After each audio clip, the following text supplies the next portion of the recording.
बहुत समय पहले एक राजा था जिसे राज भोगते काफी समय हो गया था। बाल भी सफेद होने लगे थे, पर फिर भी राजगद्दी का उसे बहुत अधिक मोह था। एक दिन उसने अपने दरबार में बहुत बड़ा उत्सव रखा और अपने गुरु तथा मित्र देश के राजाओं को भी उत्सव में सादर आमंत्रित किया। उत्सव को और अधिक रोचक बनाने के लिए राजा ने राज्य की सुप्रसिद्ध नर्तकी को भी बुलावा भेजकर बुला लिया। शाम हुई, भव्य उत्सव शुरू हुआ।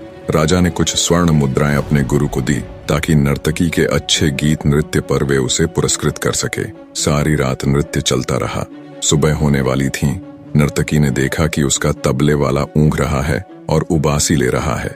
उसको जगाने के लिए नर्तकी ने एक दोहा पढ़ा, बहु बीती थोड़ी रही, पल पल गई बिहाई, एक पल के कारण ना कलंक लग जाए। अब इस दोहे का अलग अलग व्यक्तियों ने अलग अलग अपने अपने अनुरूप अर्थ निकाला। तबले वाला सतर्क हो तबला बजाने लगा। जब ये बात गुरु ने सुनी तो गुरु ने सारी मोहरे उस मुजरा करने वाली को दे दी। वही दोहा उसने फिर पढ़ा तो राजा की लड़की ने अपना नवलखा हार उस नर्तकी को दे दिया। उसने फिर वही दोहा दोहराया तो राजा के लड़के ने अपना मुकुट उतार कर दे दिया। वही दोहा नर्तकी फिर दोहराने लगी, पर इस बार राजा ने उसे रोकते हुए कहा, बस कर, एक दोहे से तुमने वेश्या होकर सबको लूट लिया है। जब ये बात राजा के गुरु ने सुनी तो गुरु की आंखों में पानी आ गया और कहने लगा, राजा, इसको तू वेश्या न कह, ये अब मेरी गुरु है।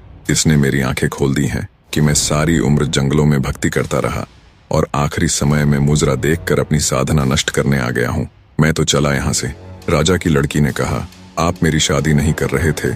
आज मैंने आपके महावत के साथ भागकर अपना जीवन बर्बाद कर लेना था। इसने मुझे सुमति दी है कि कभी तो तेरी शादी होगी, क्यों अपने पिता को कलंकित करती है। राजा के लड़के ने रोते हुए कहा, पिताजी, आप मुझे राज्य नहीं दे रहे थे। मैंने आपके सिपाहियों से मिलकर आपका कत्ल करवा देना था, पर इस नर्तकी ने ही समझाया है कि आखिर राज्य तो तुम्हें ही मिलना है।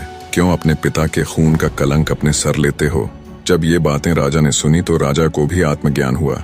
क्यों न मैं अभी राजकुमार का राज तिलक कर दूं, गुरु भी मौजूद है।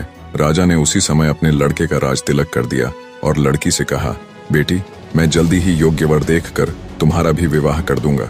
यह सब देखकर मुजरा करने वाली नर्तकी ने कहा कि मेरे एक दोहे से इतने लोग सुधर गए, मैं तो ना सुधरी।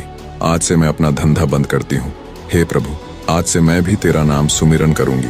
निष्कर्ष समझ आने की बात है, दुनिया बदलते देर नहीं लगती। एक दोहे की 2 लाइनों से भी हृदय परिवर्तन हो सकता है। केवल थोड़ा धैर्य रखकर चिंतन करने की आवश्यकता है। जाते जाते 2 लाइन और सुने। क्या खूब कहा है किसी ने, प्रशंसा से पिघलना मत, आलोचना से उबलना मत, निस्वार्थ भाव से कर्म करते रहो, क्योंकि इस धरा पर सब धरा रह जाएगा।